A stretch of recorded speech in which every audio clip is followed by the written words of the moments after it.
Olá pessoal, sejam todos bem-vindos de volta ao Cast dos Espíritos, um podcast segundo o Espiritismo. Como vocês já sabem, eu sou o Rodolfo e nós estamos retomando a nossa série sobre moralidade, introdução ao estudo do Livro dos Espíritos. Olá, ouvinte! Hoje é dia de Deus e Diabo na Terra do Sol. A Terra do Sol é aqui, pra quem não sabe. Daí a gente espera ter ouvintes espalhados por bastantes territórios diferentes, mas na boa, é aqui o negócio. Realmente, 35 graus hoje aqui é a Terra do Fogo, na verdade. Bom, galera, boa tarde, bom dia, boa noite. Dayan aqui, derretendo neste calor do norte. Muito bem, muito bem, muito bem. Vamos lá. Nós estamos hoje retomando, nós fizemos a parte 1 deste episódio, que você pode acessar aí na playlist do seu player de podcasts favoritos ou no canal do YouTube do Cast dos Espíritos. Valdir tá reorganizando o canal do YouTube, dei um pulo lá, tá bem mais legal agora, tá bem mais fácil de identificar os episódios, ele tá recompondo a série e tá ficando bem bacana. Não se esqueça de acessar também a nossa página lá do Instagram. Lá você fica sabendo do lançamento dos episódios e pode conversar um pouco com a gente, mandar o seu direct, comentários no post de lançamento do episódio, mandar perguntas, proposta de temas, discussões e por aí vai, tá bom? A gente vem reiteradamente prometendo se aproximar mais do nosso público ouvinte, ao qual a gente agradece demais por estarem mantendo o nosso programa no ar, nos ouvindo, interagindo com a gente, e estamos bastante de olho na programação e na elaboração de pautas bem legais para o segundo semestre também, de 2023. Por hora, vamos seguir em frente com o que a gente tem programado, né, Valdir? Onde foi que nós paramos no último episódio e para onde nós vamos agora? Exatamente, Rodolfo. Hoje nós vamos cumprir a promessa que fizemos no episódio Leis no Espiritismo, que é o último que nós gravamos, e vamos falar o que os espíritos nos propõem acerca da ideia de bem e de mal. Neste episódio anterior, nós exploramos bastante a ideia de leis no Espiritismo e quais são as implicações mais filosóficas acerca desse assunto. Tentamos entender por que e como essa noção de leis se tornou tão relevante para a nossa ética espírita e para as nossas práticas morais. Nós fomos muito otimistas no primeiro episódio e achamos que seria possível falar sobre esse algo tão especial que integra a forma de pensar do Espiritismo e ainda sobre um tema fundamental para toda a religião.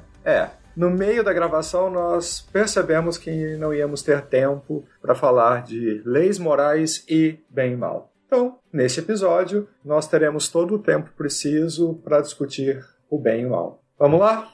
Só vamos então. Tema tranquilo, né? Pra gente começar abordando num meio de ano bem sossegado que a gente tá vivendo.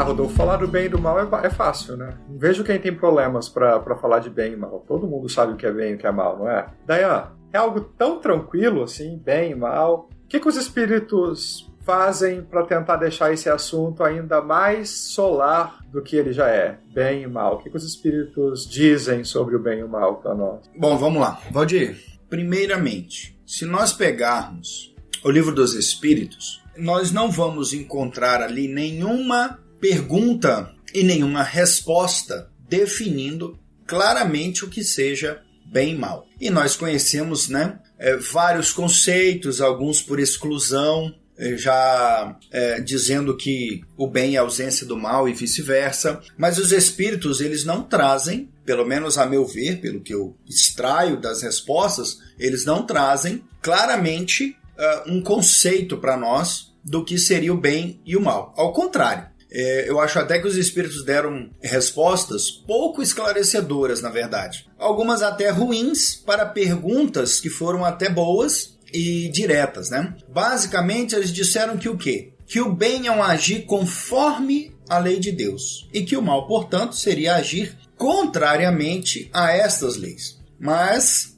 aí fica, a pergunta, aí vem o problema. Que leis são essas? Como saber se estamos fazendo o bem ou o mal se nós não conhecemos as leis divinas, na sua inteireza? Os espíritos dizem que nós temos que distinguir ali o bem do mal por meio da nossa inteligência, quando questionados a respeito disso. Mas aí vem outro problema. Se essa distinção ela depende da nossa inteligência, nós não podemos estar errados na avaliação concreta do que seria o bem e o mal, então me parece que sim, que nós podemos tranquilamente fazer o mal, achando, entretanto, que nós estamos fazendo o bem. Aliás, a história da humanidade deixa isso muito claro. Então, eu estou de boa fé, estou praticando um determinado ato que eu acho que é um bem, e aí, um pouco mais à frente, eu descubro que, na verdade, não. Que eu estava equivocado nessa minha avaliação. Então, na medida em que isso depende da nossa inteligência, e eu acho que vamos resgatar algo que nós dissemos no episódio anterior, se as leis morais estão gravadas na nossa consciência, elas vão despertando, me parece, né? Lentamente, na medida em que nós vamos aprimorando também a nossa inteligência. Então, isso vai andar junto. No Espiritismo a gente diz isso, né? Que essa evolução do espírito, ela depende não só da inteligência, mas também da moral. Elas andam juntas. E me parece que necessariamente nós vamos errar nessa nossa caminhada. E vamos errar bastante. E mesmo querendo fazer o bem, nós ainda estamos fadados aí a fazer o mal, porque nós não temos o conhecimento exato e preciso dessas tais leis divinas, né? Me parece, inclusive, que nós só vamos ter o pleno conhecimento dessas leis quando nós já formos seres perfeitos.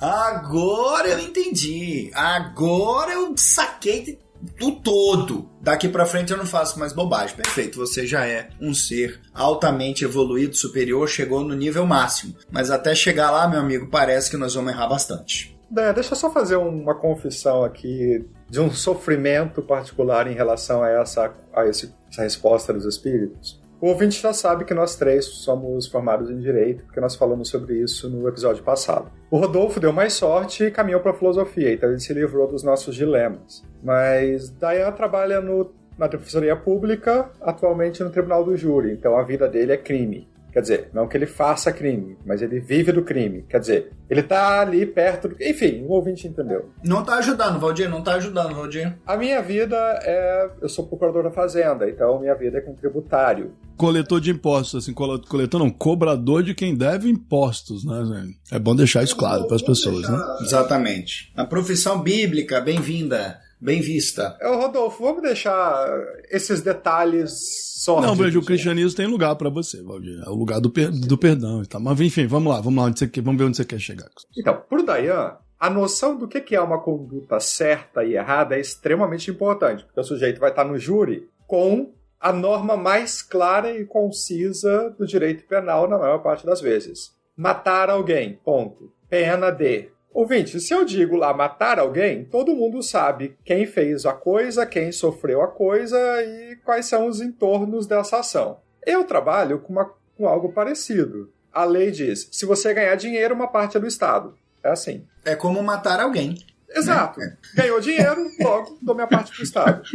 Eu entro quase em parafuso quando os espíritos me dizem siga a lei de Deus. Meu irmão, como eu estava comentando antes, siga a lei de Deus para mim não significa muita coisa nesse ponto. Porque a minha capacidade de raciocínio, a minha lente de leitura da vida é uma lente jurídica na maior parte dos tempos. E aí os espíritos me usam um termo jurídico, lei, e diz que eu tenho que seguir. Mas não mostra o diário oficial onde ela está publicada. E eu não tenho um único manual explicando, olha só. O seu conteúdo, né? Conforme a jurisprudência dos tribunais divinos e das cortes superiores, o artigo tal deve ser interpretado assim, olha só. Então, eu sofro, ouvinte, eu sofro quando eu ouço isso, quando os espíritos me dizem, siga a lei de Deus. Porque eu tenho aí uma quantidade muito grande de dúvidas sobre o que é essa lei de Deus. Dayan, tu sofre também? Sim, claro. Exatamente. Eu estava falando isso com relação ao bem e o mal, porque se para saber se algo está certo ou errado,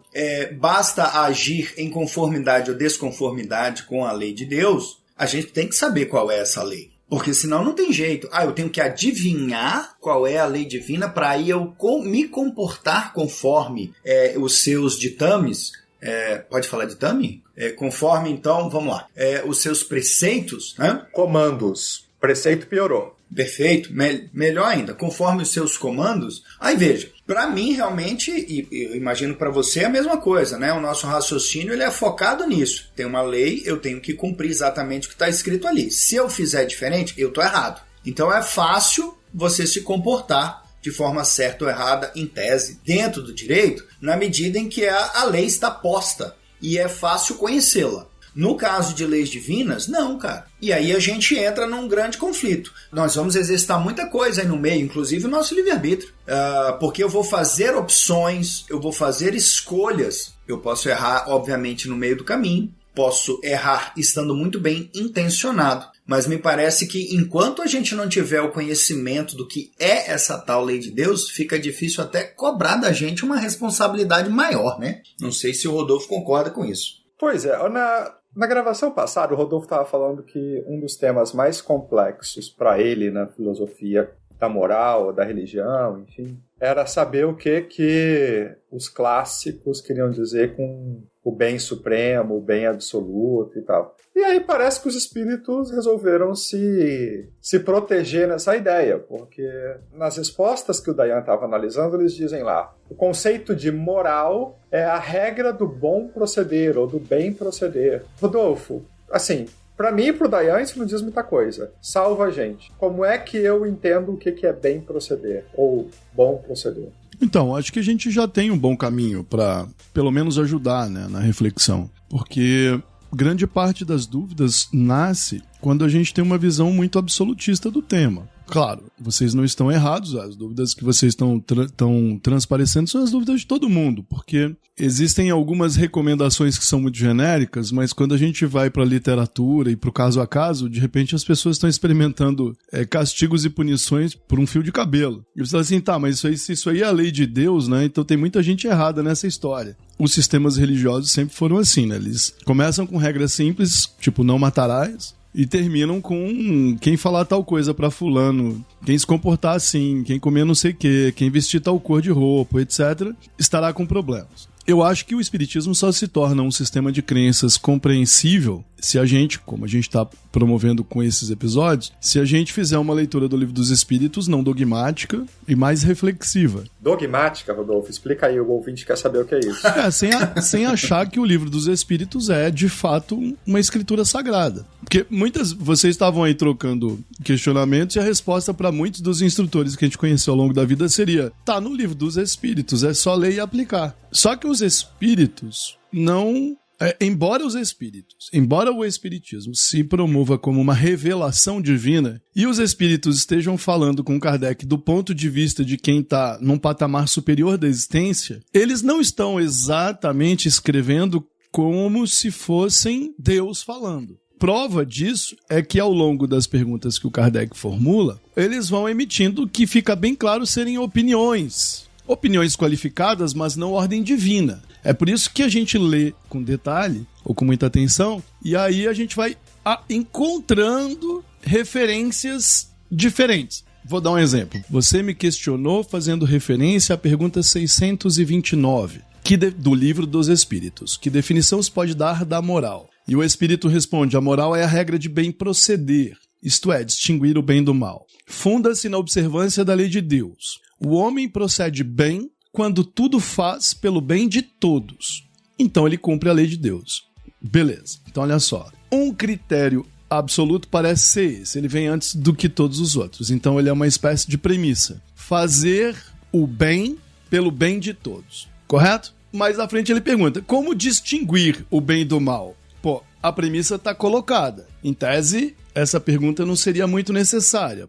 Para distinguir o bem do mal, é só aplicar a primeira regra. Ou seja, quanto mais egoísta, quanto mais individualista, quanto mais particularista você for, mais longe você está do bem. Mas beleza. Aí o Espírito vai lá e diz, o bem é tudo o que é conforme a lei de Deus e o mal é o que é contrário. Essa é uma resposta que não é muito boa. Por quê? A premissa já não é essa. A premissa é um fundamento que a gente consegue operacionalizar.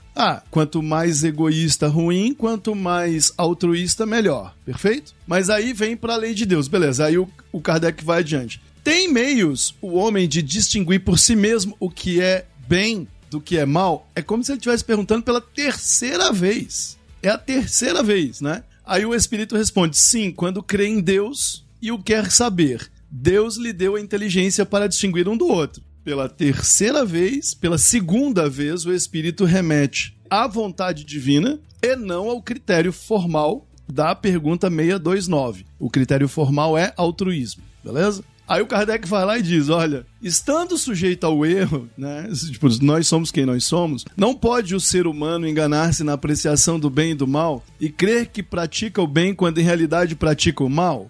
Aí o Espírito responde, Jesus disse, vede o que queríeis que vos fizessem ou não vos fizessem. Tudo se resume nisso. Não vos enganareis. Surge aqui um terceiro fundamento. Então faça as contas, Valdir. O primeiro fundamento é o altruísmo, né? É fazer o bem de todos. A segunda regra é seguir a lei de Deus. A terceira regra é a regra de ouro do Evangelho. Fazer com os outros o que você gostaria que fizessem com você. Perfeito? Aí na pergunta 633, o Kardec...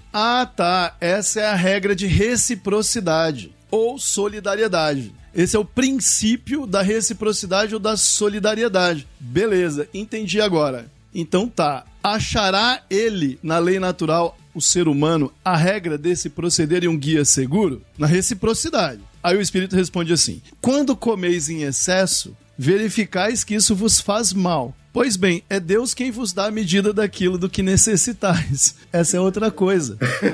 Isso já é outra coisa, entendeu? Aí nós já estamos no estoicismo. Aí já é uma coisa meio Aristóteles, né? Meio estoicismo, olha, assim, vai pelo meio do caminho aí, né? Sem exageros, vai tranquilo, vai sossegado e etc. Então aqui, a gente vê que tem uma sequência de boas referências. O altruísmo, a reciprocidade, a moderação, não são ideias ruins. Elas não são. Mas elas também não se encaixam de forma tão harmônica quanto essas respostas parecem querer fazer encaixar. Para não ir longe e confundir nossos ouvintes, veja o caso, por exemplo, de uma comunidade que defende certos valores muito tradicionais. Uma comunidade que, aos nossos olhos, por exemplo, já age de forma preconceituosa com as mulheres. E que não deixa que as mulheres, por exemplo, assumam posições de liderança. Muito bem, para um homem dessa comunidade, o que ele quer para a filha dele é que ela seja submissa ao marido, e isso para ele é bom. É impossível para ele achar ruim que a filha se case e obedeça ao marido sem sair de casa, sem ter o direito a isso. Então, reciprocidade para essa pessoa é alguém tratar a filha dele do jeito que ele gostaria que a filha dos outros fossem tratadas. Então, assim, o problema com a regra de solidariedade, ou com a regra de ouro, é tipo, faça para os outros o que você gostaria que fizessem com você. O problema é que se você é preconceituoso, ou o problema é se você é uma pessoa, sei lá, que cultiva certos valores que não são admissíveis para todo mundo, você vai querer para os outros coisas meio ruins, meio complicadas. E isso forma a nossa sociedade, Valdir, porque uma boa parte das pessoas honestas, de boa fé, acredita que está fazendo bem quando defende coisas que são ofensivas. A própria linguagem do Livro dos Espíritos trata, por exemplo, os indígenas desse modo. A gente vai discutir isso em episódios à frente, já falou disso antes, vai voltar a esse tema, mas o olhar que não só o Allan Kardec e a equipe, os estudiosos da época tinham para os indígenas e para aqueles que eles chamam de selvagens, era um olhar infantilizador, quando não objetificador, né? Mas a maior parte dessas pessoas não está pensando em fazer o extremo mal ou maltratar mesmo essas pessoas, né? Alguns provavelmente estavam, mas não todos. Agora, onde foi que eles erraram? Eles erraram achando que podiam tratar essas pessoas como eles gostam de ser tratados. Viram uma diferença muito grande de comportamento, de cultura e de hábitos e pensaram que eles precisam botar roupa, se instruir e se comportar melhor, isso vai ser bom para eles, entendeu? Eles não tinham condição de entender essas pessoas, nem fizeram muito esforço para isso, porque partiram de premissas equivocadas. Então, na minha opinião, e juntando aqui os elementos dessas várias contradições, a regra de bem proceder é uma espécie de altruísmo que nós precisamos reconstruir constantemente, né? Ele não está pronto. É uma visão de respeitar a existência dos outros como seres integrais, o que inclui não impor a essas outras pessoas ou espíritos encarnados ou desencarnados regras e valores que possam ofender a compreensão que eles têm da própria existência. Eu acho que o sistema espírita abre caminho para essa visão, mas eu não vou defender agora que isso está pronto no Livro dos Espíritos, entendeu? Acho que tem um caminho pra gente seguir. Enquanto você falava, Rod, eu fiquei meio que agarrado numa ideia, uma crítica que você acabou fazendo sobre a reciprocidade, porque esse é um assunto que me causa alguma preocupação já há alguns anos. Ouvinte, o Rodolfo costuma me zoar porque eu gosto de filme iraniano. Tu é muito elitista, pelo amor de Deus. Polonês, húngaro, tem que ser estranho. Eu gosto de cinema. Tem que ser esquisito e eu gosto de cinema. Tem que ir pouca gente no cinema. Pouca gente é ótimo. Aí, um dos últimos que eu vi agora, o ouvinte vai até encontrar na Netflix, chama-se Holy Spider. É uma história que se passa no interior do Irã, em que uma jornalista liberal sai da capital para investigar uma série de assassinatos contra prostitutas que estava acontecendo numa cidade do interior. E ela, obviamente, encontra uma série de barreiras sociais para que ela faça o trabalho dela.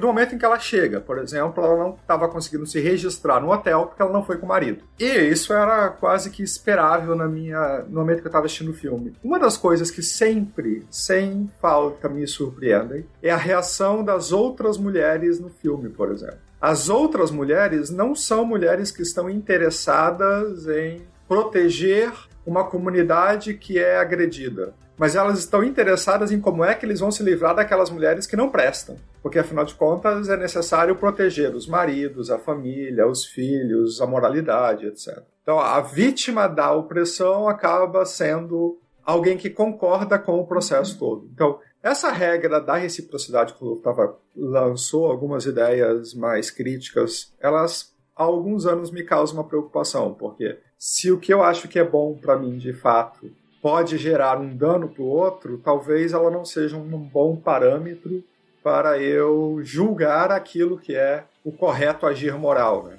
E a gente parece estar andando em círculos, ouvinte, porque de fato é um assunto que é meio nebuloso, né? Eu estava falando, eu não sei qual é a lei de Deus. O Rodolfo estava falando sobre a dificuldade para a gente chegar a uma conclusão do que é esse correto agir moral, porque para você aqui no Brasil pode ser uma coisa, para alguém que está nos ouvindo na Austrália pode ser outra, e para alguém que está nos ouvindo em qualquer outra comunidade culturalmente distinta pode ser outra. Então é muito difícil, para mim, eu enxergar o que é este agir correto. Então, mais uma vez, você está certíssimo. Só é importante situar o seguinte, e aqui não estou dizendo que isso está nítido no Livro dos Espíritos, eu estou propondo que, ao estudar as leis morais no Espiritismo, o ouvinte pense nisso. Estou fazendo uma proposta. Olha, a moralidade tem a ver com o modo como nos relacionamos com os outros.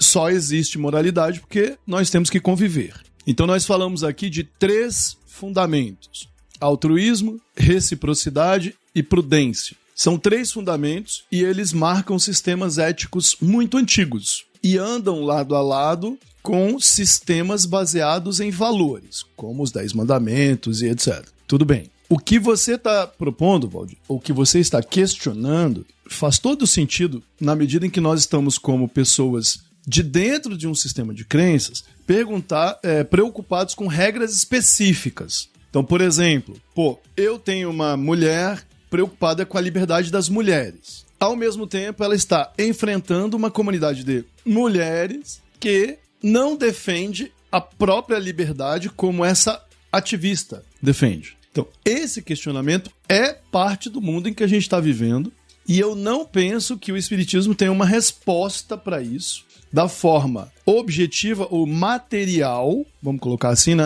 O que isso quer dizer com material, Rodolfo? Devemos apoiar qual projeto de lei para resolver esse problema? Chega na hora do vamos ver, eu sou espírita, eu vou votar em A ou B. Então eu voto pela imposição da liberdade numa comunidade de crenças muito tradicional, ou eu voto por ouvir os membros dessa comunidade, deixar que eles decidam por eles mesmos. Sendo que na hipótese B, eu estou lidando com a chance de haver restrições de liberdade com as quais, por exemplo, na nossa sociedade a gente não concordaria. Então, este é um dilema do mundo. Eu penso, Rodolfo, que o Espiritismo propõe que, ao defender o bem para todos, nós temos que trabalhar para ampliar a capacidade de estabelecer essas regras com o máximo de liberdade e igualdade para todo mundo. Mas a gente vai errar muito ao fazer isso, né? A gente vai ter muitos problemas. E acho que os espíritas erram quando pensam na religião como um sistema pragmático de regras materiais. Aí eles erram profundamente. Vem opinião pessoal, vem tradição, vem o gosto pela literatura normativa. Muita gente chama o Livro dos Espíritos de escritura sagrada, entendeu? Vai no Evangelho e busca regras de cultura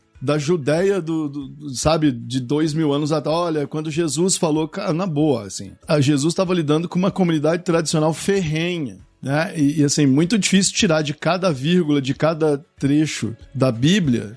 Muito difícil não, impossível. Boas referências. É bem difícil.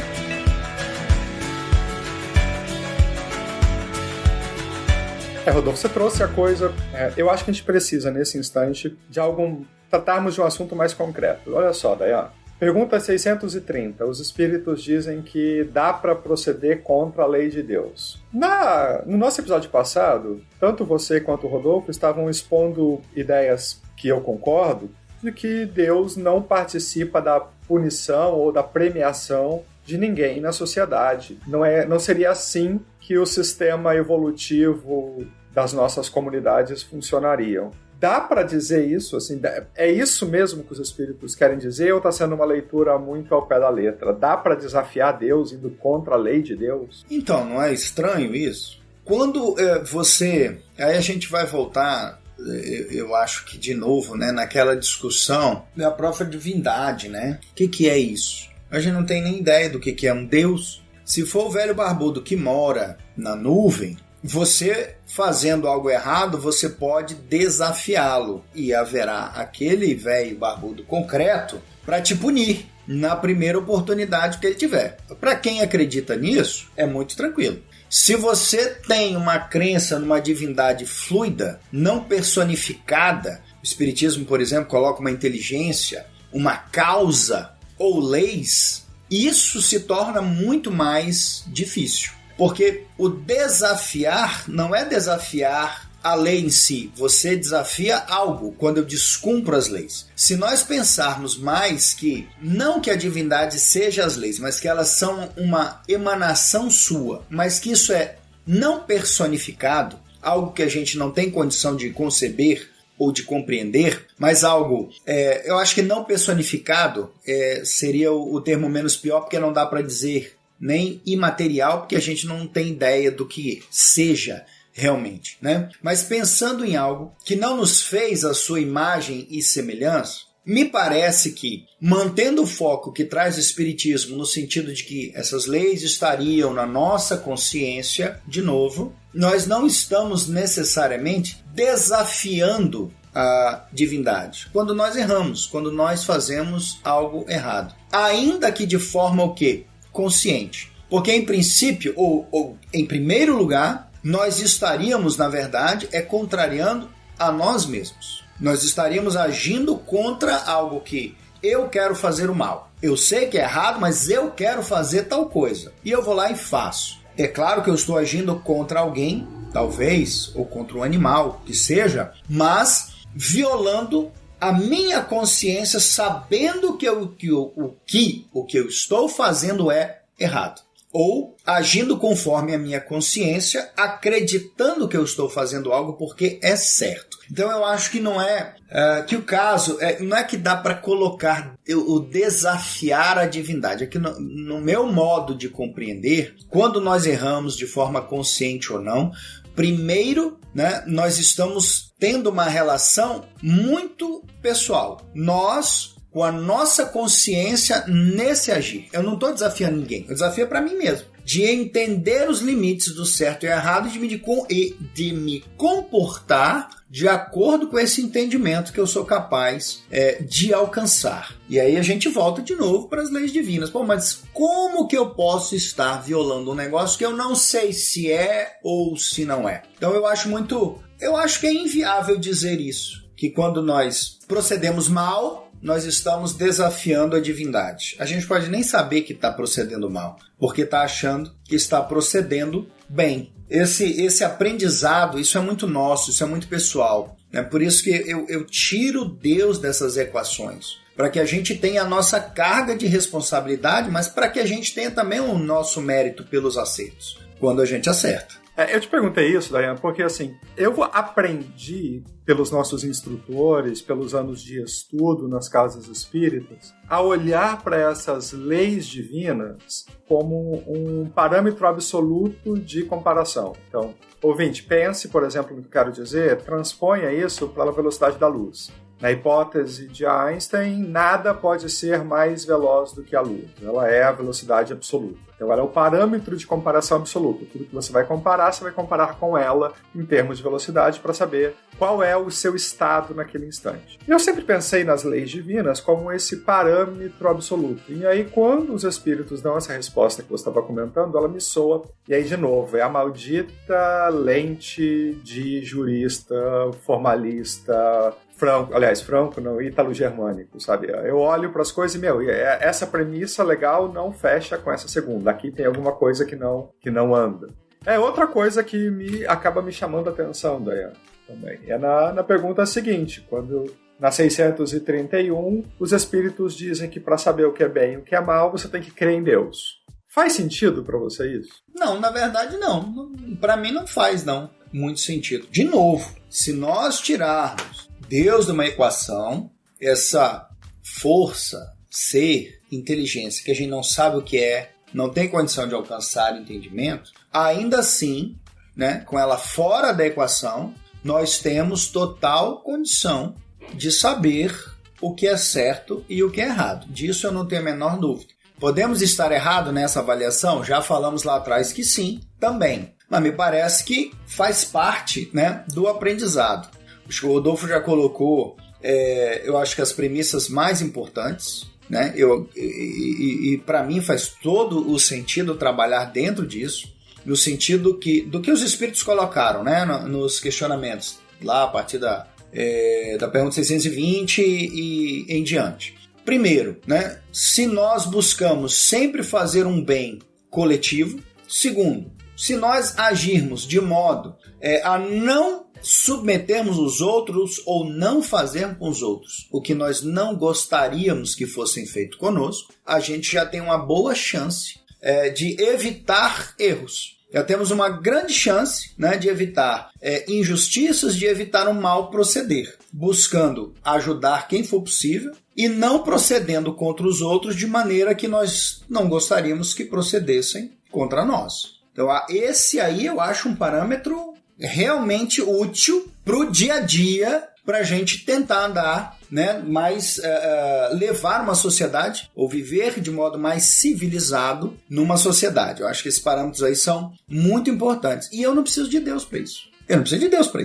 Para saber, né, para não fazer com o outro o que eu não gostaria que fizessem comigo. O que tem a ver uma coisa com a outra? Não tem nada a ver uma coisa com a outra. Auxiliar os demais, ajudar da melhor maneira possível. O que Deus tem a ver com isso? Se eu desconheço Deus, eu estou fazendo bem. Ou pelo menos eu não estou fazendo mal. Então, não, para mim não é necessário, as coisas não são necessárias, sabe? O bem e o mal são uma coisa. Talvez não o fruto da divindade, mas pertencente ao sistema devidamente criado e independente da crença nessa divindade, nós somos capazes de saber o que é certo, o que é errado, fazer o bem, fazer o mal, embora a gente vá errar nessa caminhada aí. E hoje, no estado em que nós nos encontramos, esses dois parâmetros me parece que são bastante seguros para a gente agir cada vez melhor.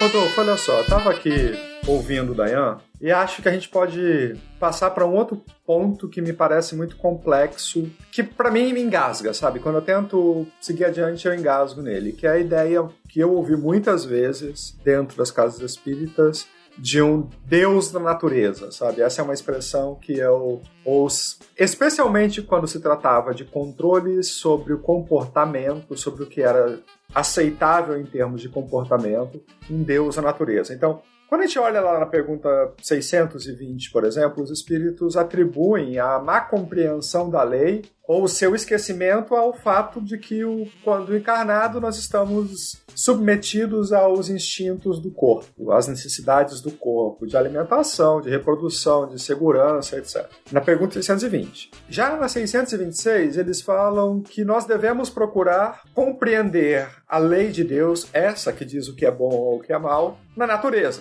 Mas dentro do que os espíritos estão falando de natureza, né, tem essa ideia de corpo, de instinto, de identificação de um comportamento moral a partir do que é a existência do natural fora de nós. Do olhar o que são os bichos no mato, o que são as plantas crescendo e etc. Para mim, de novo, eu fico perdido com a orientação dos espíritos.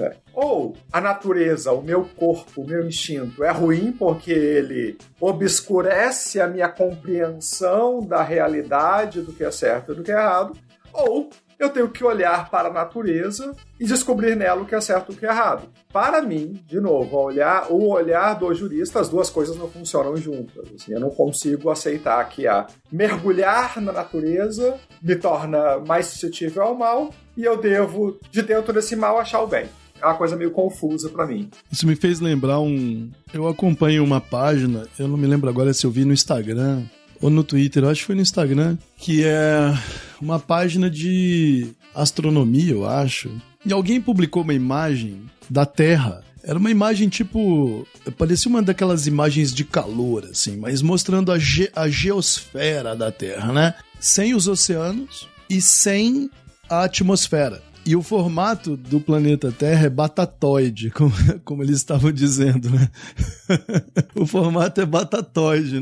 O geoide terrestre parece mais uma batata do que uma esfera. E a maior parte dos comentários, né, das pessoas nos comentários, isso o meu filho estava me mostrando, estava dizendo assim, não, mas como é que o pessoal vai lá para a estação espacial e mostra uma bola azul tão bonitinha? Aí o pessoal, pô, tu não leu a matéria? Tá escrito aí, pô, tirar os oceanos e a atmosfera, ela fica redonda pelo conjunto das coisas. Só a parte da rocha, se ela fosse semelhante a um asteroide flutuando sem vida no espaço, né, ela seria uma batata, assim, mais parecido com uma batata do que uma esfera, né? E claro, o comentário mais legal de todos foi, obviamente, e o pior é que a batata tá assando, né? O pessoal falando das mudanças climáticas, né? Mas a batata tá assando mesmo, né? E é engraçado, eu tava analisando lá os comentários, né? Como é ofensiva a ideia, né? De você... A gente se acostumou com essa esfera celeste azul, perfeita, né? Aí você vai e bota uma imagem dessa, as pessoas ficam indignadas. Não, eu não moro numa batata, né? Eu não moro numa pedra tão feia. Essa pedra é muito feia. Nós somos tão especiais e habitamos uma pedrinha tão horrorosa, né? Tipo, tanto de planeta por aí que não tem atmosfera, o corpos celestes, é que as pessoas não sabem, né? Que os bonitões têm, e o que a gente vê é um conjunto de gases e outras coisas. Bom, enfim. Você vê daí que o impacto causado por uma compreensão real da natureza em 2023 sempre ainda é grande e puxa um pouquinho para esse plano, se não da moralidade, né? Mas para qualquer coisa relacionada à ética e à estética, assim, a gente acha que o bom é ser bonito e ser bonito é ser de um certo jeito com o qual a gente se acostumou. E aí que você vai lá, o cientista vai lá e mostra, olha, na verdade isso não é bem assim, as pessoas ficam horrorizadas. Quando elas deviam parar e pensar, pô, mas funciona tão bem e é assim, né? Tipo, sua compreensão é que estava errada. Claro, na época do Kardec, boa parte das ideias que estão no Livro dos Espíritos e que dizem respeito à natureza são ideações, formam um conjunto de ilusões que foram impostos pela cultura. Vem de muito tempo, né? A gente conversou no último episódio. Vendo pro cristianismo, Deus não pode ter... O que Deus fez não pode ser imperfeito. Por exemplo, para ficar só nisso, os gregos também achavam que tudo que tivesse da lua para cima era perfeito e imutável. O Aristóteles achava isso. Ele separava, inclusive, o mundo de baixo da lua pra cá e da lua pra cima. E o que era da lua pra cima era meio que o mundo de Parmênides lá, era o imutável, né? Então havia estrelas fixas, a abóbada celeste não mudava. O que se move, muda. Então, levou muito tempo pra gente se livrar disso daí. Tu imagina que o Kepler não passou pra convencer que as órbitas planetárias, elas não eram circulares? E, pô, havia objetos, eu esqueci o nome do diabo do negócio, né? Mas para mostrar as órbitas, né? Que eles faziam em madeira, aqueles círculos perfeitos com as esferas, né? Então, imagina, aquilo devia ser lindo, aqueles objetos, né? Mostrando órbitas e etc. Aí você tem que fazer mais tudo torto. Pô, então os planetas giram tudo torto, tudo errado, né? Faz uma órbita oval pra cá, uma órbita oval pra lá. Então, cada vez que a ciência foi mostrando isso de perto, foi meio que um caos. Por quê? Porque essa ideia de perfeição em natureza tem a ver com uma vontade divina exata, daquele sentido que a gente discutiu no último episódio. E no caso do Kardec, você imagina, tem séculos que chegam no Livro dos Espíritos, com esse negócio de a natureza é a fonte da perfeição, e tem, por exemplo, a filosofia do Rousseau, né? E a filosofia do Rousseau fazia muita pressão no iluminismo e defendendo essa imagem de uma natureza boa e não corrompida, né? A sociedade corrompe a natureza e etc. Então, assim, tem uma miscelânea de influências aí. O que a gente pode dizer agora, sem perigo de errar, é que já faz um bom tempo, pelo menos no que diz respeito aos estudos da moralidade, que a gente não tem referência na natureza para definir a diferença entre o certo e o errado. Isso é uma coisa que não se faz há muito tempo, na verdade desde o tempo do próprio Rousseau, né? Essa é a ideia do David Hume. A natureza é o mundo das coisas como elas são, enquanto a moralidade, a necessidade de convivermos uns com os outros, é o mundo das coisas como elas devem ser para que todos possam gozar de liberdade, de igualdade, de dignidade. Então, Valdir, eu penso que no que diz respeito a essa visão da natureza, no sentido que você colocou, a gente precisa relativizar a leitura. Relativizar. Se existe alguma coisa boa na observação da natureza que pode servir de fonte para o estabelecimento de regras morais, ainda nos dias de hoje, está lá no critério da moderação. Ali não faz mal. Por quê? Não faz mal usar aquela referência. Veja, mais uma vez, usar o critério da moderação com moderação, porque até para encontrar a moderação você precisa compreender que os sistemas podem ser diferentes. A regra do Aristóteles ela apontava para isso. Pô, um soldado tem que ser ousado, ele tem que se jogar. Agora, o sujeito que está ali protegendo a retaguarda, né, ele tem que ter uma disciplina de não ultrapassar os protocolos e obedecer. Então, assim, enquanto o sujeito da linha de frente se joga, o da linha de retaguarda apenas obedece. Então, muito cuidado nessas horas. A gente tem o erro aqui de achar que é possível estabelecer regras universais a partir de um princípio de moderação. E não. Então, finalizando, eu diria, é possível tirar do critério de moderação boas recomendações. Queria fazer uma última observação. Contudo, o Espiritismo se propõe a ser uma doutrina não materialista. E as pessoas se esquecem disso, Valdir. O crente espírita se esquece disso. E ele se esquece disso quando ele começa a invadir os limites do espiritual e material e a prescrever regras de conduta material. Olha, os espíritos mandaram a gente ser moderado, logo a gente não pode comer não sei o que lá, pode beber isso, com relação ao sexo tem que ser assim assado, e essas são prescrições materiais. Elas não fazem sentido para uma doutrina materialista. E os espíritos ainda são claros o bastante. Eles dizem, olha, os espíritos, eles são claros ao se referir a este fato. Os espíritos que nós somos não temos uma vida espiritual necessariamente dominada pela matéria. O corpo, sim, sofre as influências das leis materiais, mas não a mente espiritual, a menos que se deixe impressionar. Portanto, prescrições materiais a partir de regras espirituais podem escorregar para um materialismo disfarçado. Você estava falando aí no final, Rodolfo, sobre usar essas regras materiais para decidir coisas, para ir além, né? Eu lembro da primeira vez em que eu questionei essa ideia de uma moralidade na natureza dentro da casa espírita. Eu era um jovem, um pouco ingênuo, você sabe, eu sempre fui ingênuo. Aí, nós estávamos um dia no estudo do Oeste e o instrutor estava explicando sobre o motivo pelo qual a homossexualidade era um delito.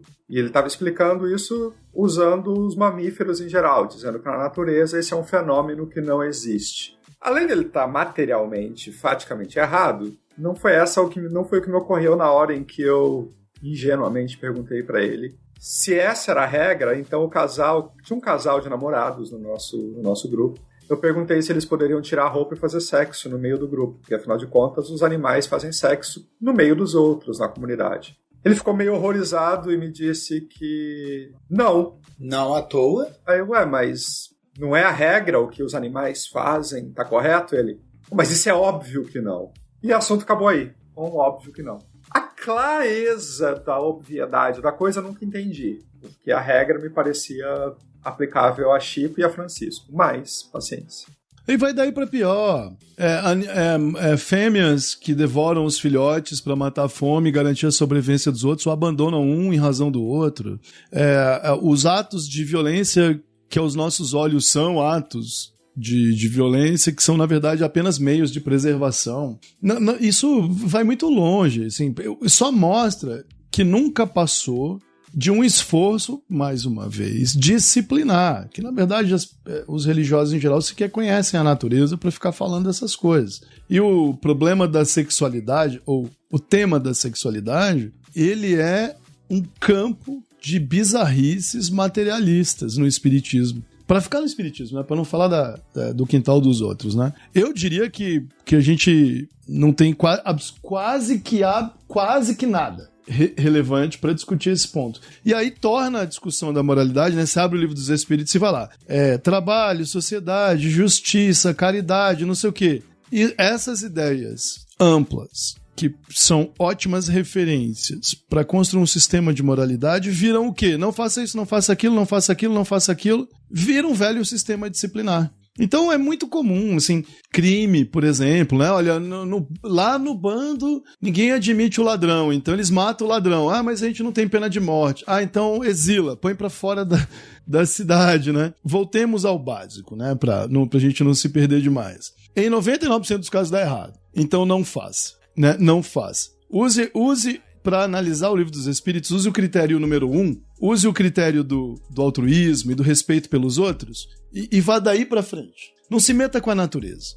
Então vamos voltar aqui para as nossas discussões sobre moralidade, seres humanos aqui. Cara, na pergunta 621, os Espíritos falam que a lei, que nos permite conhecer o bem e o mal, ela está na nossa consciência. Logo à frente, na 637, eles fazem a alusão aos povos canibais, para ponderar o que era bom ou mal. Ouvinte, ponderar é fazer uma medida, um julgamento, enfim. O que importa, Dayá? A lei está na consciência, portanto, todo mundo sabe o que é mal e o que é bom. Ou a lei vai aparecendo conforme a consciência evolui, e aí é possível que a gente tenha povos selvagens, atrasados, como os espíritos geralmente se referem na linguagem do século XIX. O que é o papel da consciência nisso, cara?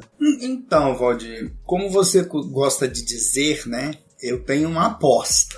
E a minha aposta é que realmente as leis morais, né? Elas podem estar gravadas em nossas consciências, todos nós, todos os espíritos. Só que essas leis, elas estão, vamos dizer assim, meio que adormecidas, né? Elas estão em estado de crisálida. Elas vão, muito por conta do nosso esforço, dos nossos estudos, das nossas experiências, elas vão despertando em nós. Ou melhor, nós vamos tomando consciência delas. A minha percepção vai mais nesse sentido, certo? Então, a partir daí, a meu ver, nós não vamos necessariamente aprendendo, né, as leis morais. Mas pode ser que sim. A gente não tem realmente como saber. Se ela está na consciência, a gente não aprende, a gente desperta. Se ela não está na consciência, nós vamos aprendendo. De qualquer forma,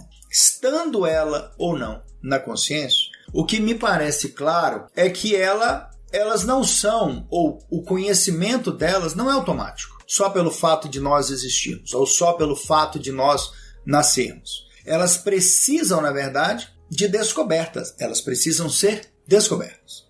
E isso só vai acontecendo na minha forma de ver, na medida em que nós estamos progredindo intelectualmente falando, e obviamente que moralmente também, porque na medida em que eu vou assumindo comportamentos morais, eles vão despertando o que eu já tenho para um comportamento, e esse comportamento faz com que eu apreenda, exercite, mas também possa perceber mais à frente que esse comportamento ele ainda não é o mais adequado. Pode ser num determinado momento, pode não ser em outro. Acho que a questão do progresso diz muito respeito a isso. Por isso que eu penso sempre que, por mais que estejamos querendo fazer o bem, a gente sempre pode estar fazendo o mal. Essa sempre é uma possibilidade nossa. Eu acho, a ideia não me incomoda de essas leis morais estarem gravadas em nós, mas a verdade é que elas não são,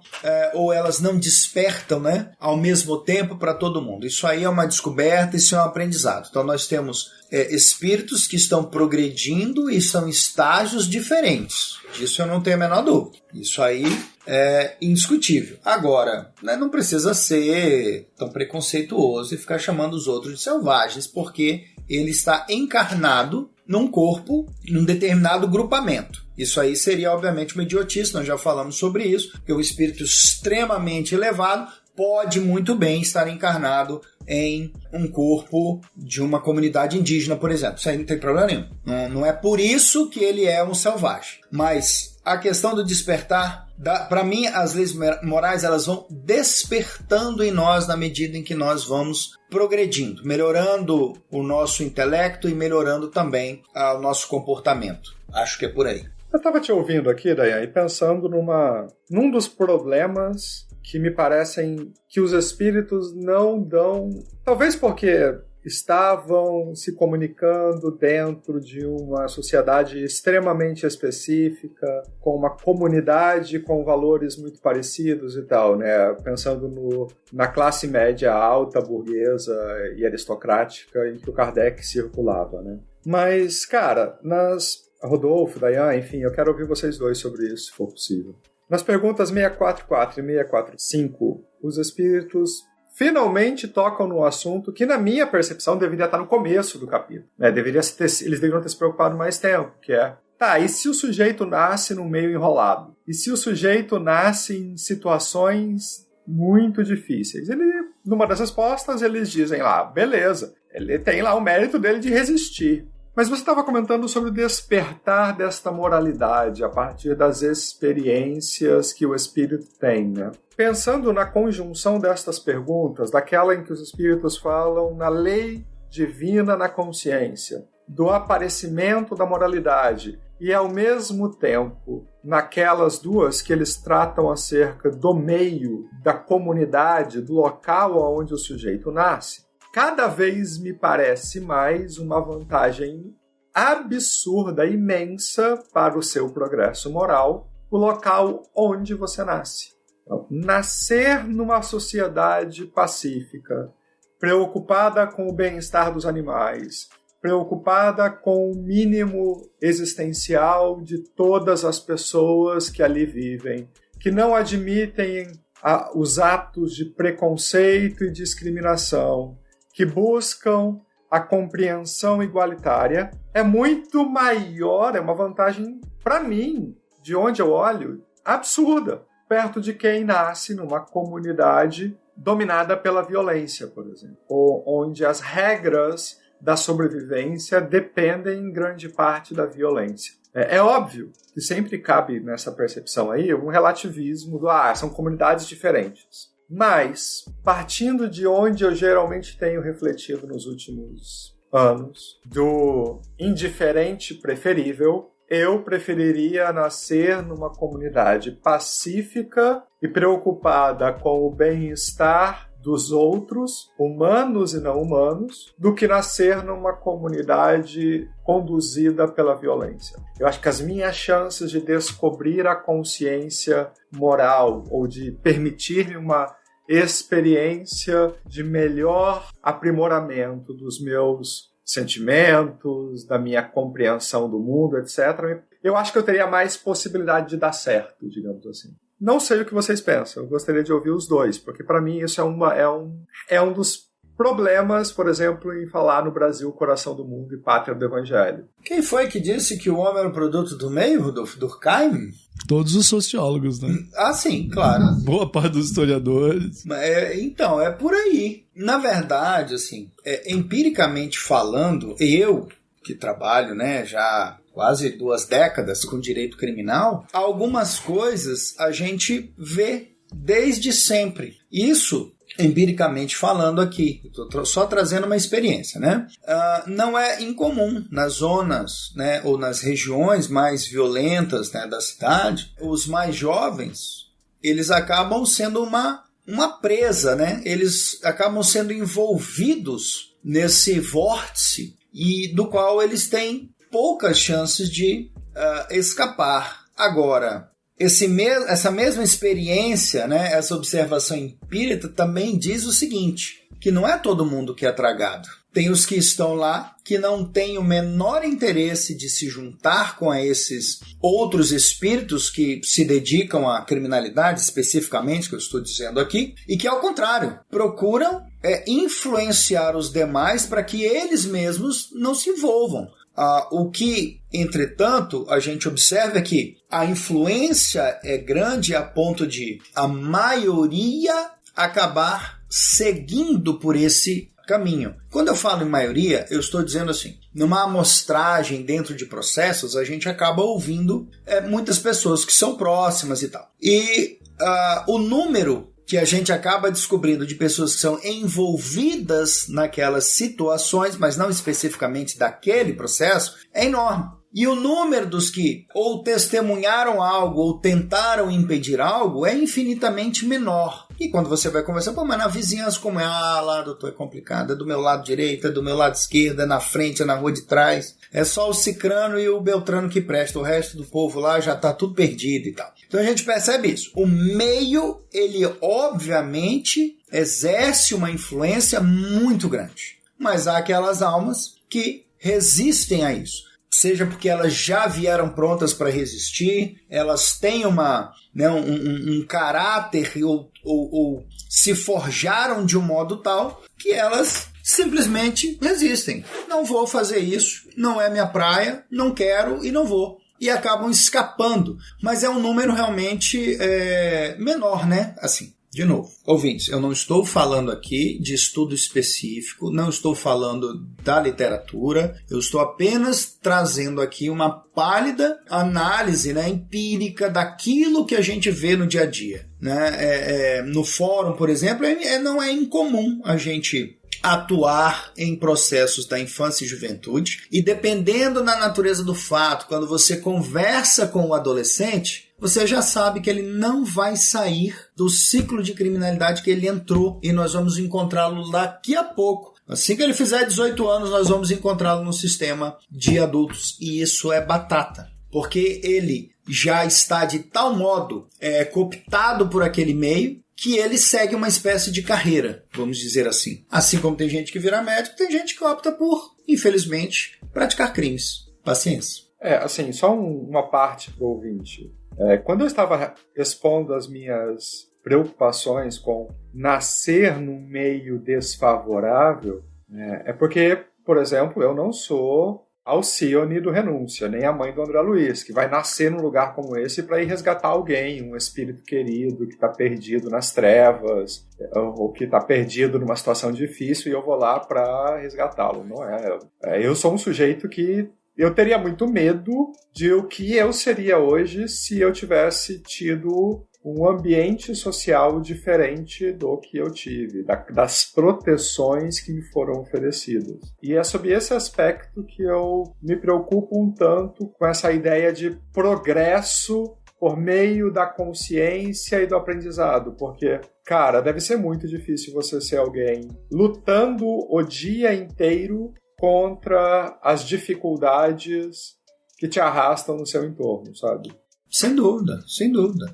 Imagine você acordar de manhã e não saber se você vai fazer alguma refeição nesse dia. Imagine você acordar no meio da rua sem saber se você vai chegar no fim do dia. e passar uma existência inteira assim, sem saber o que é uma casa, sem ter a garantia de, 2, 3 refeições por dia. Quer dizer, as pessoas estão aí. Elas estão pagando, né, o karma delas. Não, calma, nós não estamos na Índia. As pessoas estão vivendo conosco. Elas também são obrigação nossa. Então, a gente não pode só pensar, ele nasceu naquele meio e ele está fadado ao fracasso ou não e tal, tem suas provas, tem os seus desafios, tem isso tudo. Mas, de novo, nós não podemos ser indiferentes a essas situações, né? E no Brasil nós somos. Depois da pandemia, quantas milhares, se não milhões de pessoas passaram a viver na rua, que perderam seus empregos e foram para a rua. São Paulo ficou uma loucura. Quer dizer, nós precisamos, enquanto sociedade, também buscar resolver, auxiliar e tentar resolver isso.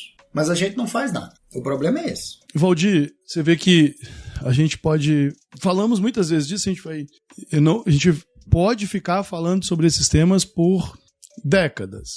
Me parece, e talvez a gente não chegue a bons termos, me parece que aqui...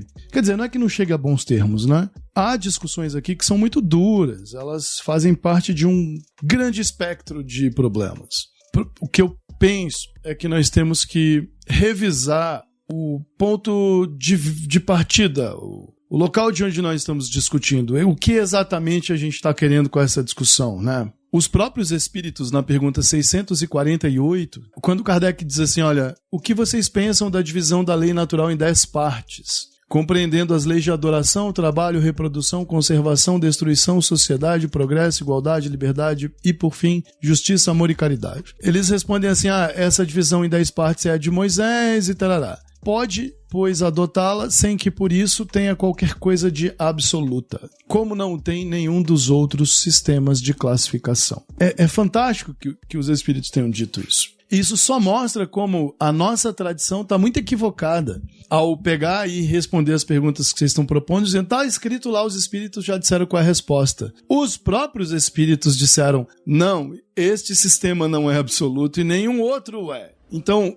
o que nós precisamos fazer, Valdir, é pegar questionamentos como o que você colocou e trocar o modo como a gente está avaliando. Sabe por quê? O que a gente faz no centro? Você chega e diz assim, botaram você para reencarnar não sei aonde em razão dos seus débitos. Botaram você para reencarnar não sei aonde por causa dos seus débitos e para aprender uma coisa que você precisa aprender. Aí a gente chega aonde? Porque aquela criança que está vivendo numa casa vítima de abuso sexual desde os 6 meses de idade, é porque ela cometeu um crime na outra vida. Aí você está imputando o crime a uma criança. Ou você está imputando justificativas a um crime terrível, como violência sexual contra crianças. Tudo isso está errado, porque o ponto de reflexão está errado. E aí, eu venho propondo isso, propus lá no meu livro, né? Nós, espíritos, estamos encarnando e reencarnando, aprendendo a conviver uns com os outros. O que, para mim, os espíritos da codificação fizeram foi chegar e dizer assim, olha, nós temos aqui um conjunto de ideias que podem ajudá-los a conviver melhor uns com os outros. E por meio dessas ideias, que vocês podem transformar em práticas de existência, regras, etc., vocês alcançarão liberdade,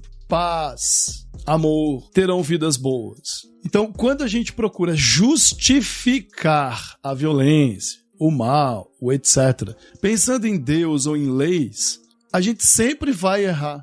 Nunca a resposta será boa. E a reflexão nunca será muito correta. Tipo, por que... Olha, é verdade, as pessoas que reencarnam em ambientes pacíficos estarão menos sujeitas a reagir à violência e, portanto, menos sujeitas a passar mais tempo lutando contra os vícios. Pô, se eu não estou pressionado, eu consigo, então, desenvolver hábitos melhores. Como é que eu vim parar aqui? Você veio parar porque quis, porque foi atraído para cá, você veio parar porque, por vários motivos que a gente nunca vai conhecer, porque dizem respeito à vida mental de cada um, nós somos atraídos para os afetos que nos interessam, mesmo que sejam ódios. E aí vem os espíritos e dizem assim, se vocês cultivassem a solidariedade e o altruísmo, não estariam submetidos a esse regime de convivência. Mas nós estamos. E aí, o que nos cabe fazer? Cabe a cada um de nós, que é um espírito encarnado,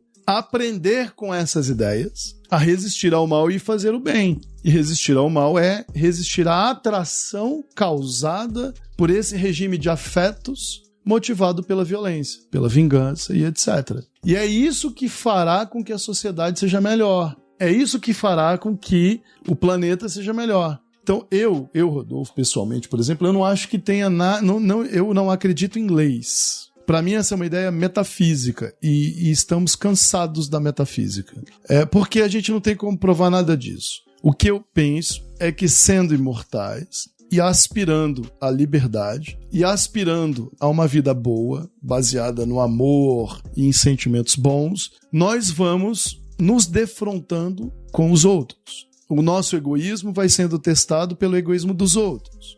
A nossa ambição vai sendo testada pela ambição dos outros. Os nossos desejos encontram nos outros um obstáculo. E aí nós vamos fazendo mal uns aos outros, até o ponto em que a única saída desse regime de sofrimento e dor são esses valores, ou essas virtudes, ou estes princípios de moralidade mais elevados. Paremos para pensar o seguinte, né? Olha a ilusão da equipe em torno do Kardec no século XIX. Quantos milhões de espíritos que reencarnaram na Europa no século XVIII, XIX, começo do século XX, se tivessem vivido em pequenas comunidades tradicionais no interior da Amazônia na mesma época, não tinham tentado destruir o mundo tantas vezes, né? Mas não tinha inventado isso, aquilo. Bom, esses espíritos que hoje sofrem pelos erros graves que cometeram com a escravidão dos negros, né? Com os excessos da industrialização, do colonialismo e do imperialismo, com as grandes guerras,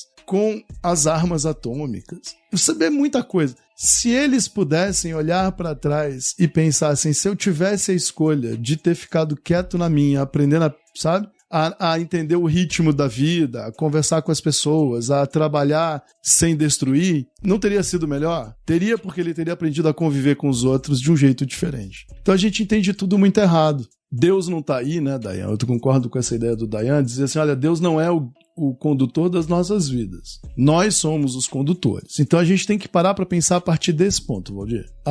Tá bom, eu sou o condutor da minha vida, eu tô aqui, eu sou um espírito imortal.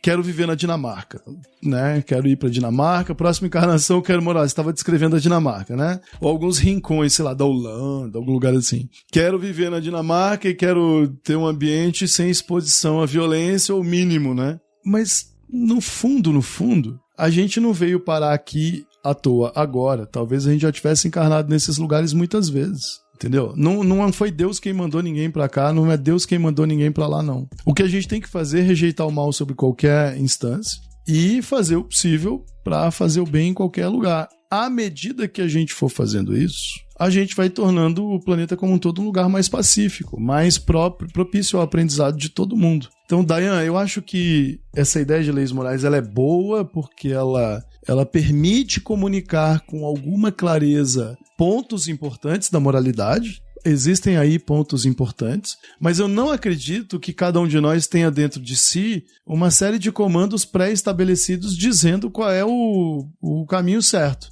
Nós temos que construir isso. Nós temos... O Kant, por exemplo, que inventou a ideia de dignidade humana que a gente segue, não achava que a mulher era capaz de raciocínio abstrato e portadora dos mesmos direitos que os homens. Mas isso era no fim do século XVIII, começo do século XIX.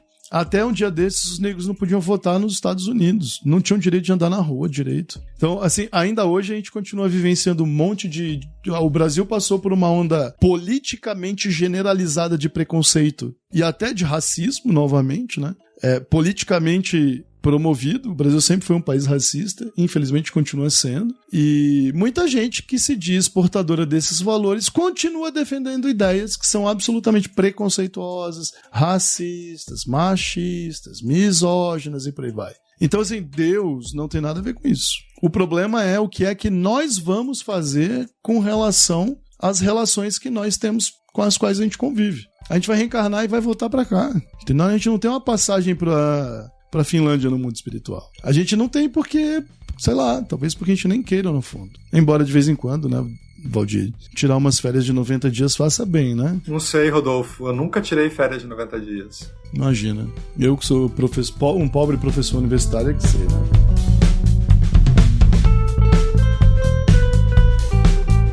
Ouvinte, nós Falamos muito sobre bem e mal, não falamos sobre o sol, que está aqui queimando as nossas moleiras, mas teremos outros episódios adiante falando sobre leis morais, como diriam os juristas, em espécie, né? Falaremos sobre as leis em si. Teremos episódios dedicados à liberdade, à igualdade, à conservação, à reprodução. Eu tô doido para ouvir o Rodolfo Dayan falando sobre reprodução. A lei de destruição, que eu particularmente acho extremamente interessante, é uma das coisas que ninguém nas religiões costuma falar bem, o Espiritismo fala, tem pontos interessantes. Então, acho que a gente conseguiu fazer uma introdução que permite que finalmente nós venhamos a atingir o ponto que a gente queria, que é discutir as leis morais em si. Falamos sobre razão e espiritismo, falamos sobre leis morais no espiritismo, falamos sobre, numa ampla exploração, sobre bem e mal. Então, ouvinte, espero que você tenha gostado e continue ouvindo. Tenho enorme prazer em saber que aquilo que a gente produz aqui com algum esforço acaba ressoando para vocês. Um grande abraço. Tchau, pessoal. Até logo. Obrigado por estarem com a gente. Acompanhe aí o lançamento do episódio. Mande seus comentários lá no nosso direct. Grande abraço para todo mundo. Beijo.